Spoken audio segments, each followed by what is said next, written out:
जिस तरीके से स्पेशल पैकेजेस देकर, और मेरे लिए बिहारी होने के नाते खुशी की बात है, तो लोग इस बात का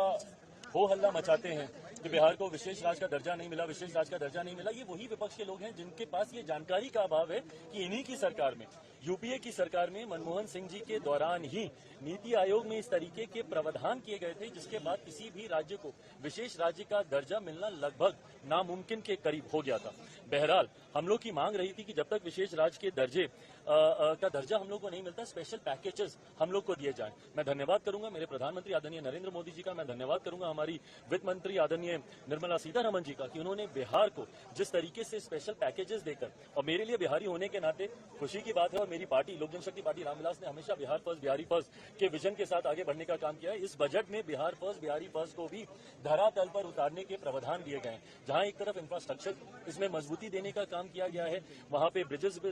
बना के, वहां पे क्या कहते हैं मेडिकल कॉलेजेस की बात हो, वहां पे एयरपोर्ट्स की बात हो, तो जहां एक तरफ बिहार के इंफ्रास्ट्रक्चर को मजबूत किया गया है, वहीं वहां की अर्थव्यवस्था को मजबूत देने के लिए वहां पे अलग अलग राज्यों में गया हो, राजगीर हो, अलग अलग राज्यों में जिस तरीके से टूरिज्म को भी वहां पे बढ़ावा देने के लिए प्रावधान किए गए हैं, जिस तरीके से बाढ़ की एक बहुत बड़ी समस्या जिससे हम लोग हमेशा दशकों से हम लोग परेशान रहे हैं, उसके भी समाधान का जिक्र इस बजट में किया गया है। तो मैं मानता हूं बिहारियों के लिए ये बहुत खुशी की बात है और पूरी बिहार की जनता प्रधानमंत्री जी का धन्यवाद करेगी। बट ओवरऑल भी अगर इस बजट को देखा जाए तो पूरी तरीके से समावेशी बजट है। पिछले 10 सालों में भारत की अर्थव्यवस्था, एक मजबूत अर्थव्यवस्था का लाभ हमारे समाज के हर वर्ग को मिले, युवाओं को मिले, महिलाओं को मिले, किसानों को मिले, मध्य वर्ग के लोगों को मिले, इस बात का ध्यान भी इस बजट में रखा गया है। मैं मानता हूं कि एक बजट ऐसा बजट जो युवाओं से जुड़ी सबसे बड़ी समस्या बेरोजगारी का भी जिक्र करता है। एमएसएमई सेक्टर को जिस तरीके से मजबूती देने की बात की गई है, इसमें एमएसएमई सेक्टर एक रीढ़ की हड्डी है हमारे देश की अर्थव्यवस्था को लेकर। तो मैं मानता हूं कि विकसित भारत के निर्माण में